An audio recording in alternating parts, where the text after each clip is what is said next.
Today, we will talk about how to care for poinsettias. Let's have a look at the details. The Aztecs in Mexico grew poinsettias long before the first Europeans settled in the U.S. It wasn't until 1825 that the first U.S. ambassador to Mexico, Joel Roberts Poinsett, introduced the poinsettia to the U.S. Since then it has become ubiquitous as a Christmas plant. The first step is choosing your poinsettia. Choose a healthy-looking plant. Healthy poinsettias should have dark green foliage and brightly colored bracts. These are the modified red leaves which look like petals.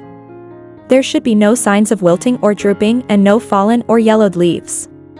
Observe the display conditions.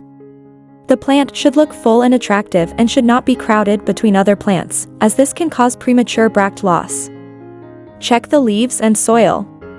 Check the soil for dampness. If it is very wet, but the plant looks wilted, this could be an indication of root rot.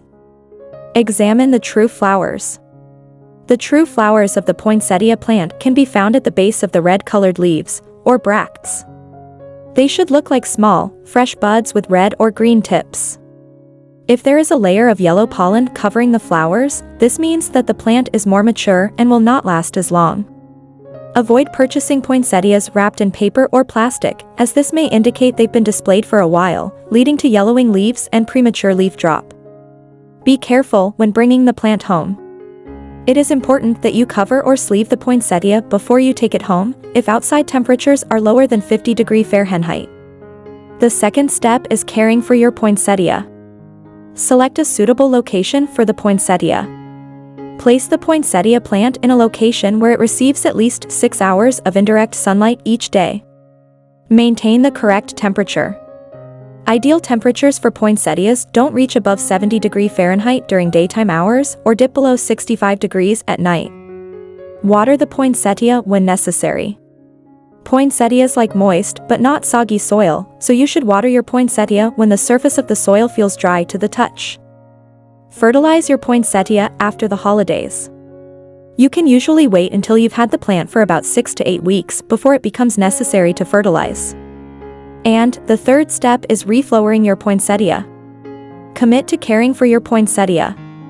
It is possible to hold on to your poinsettia plant and get it to bloom again the following year.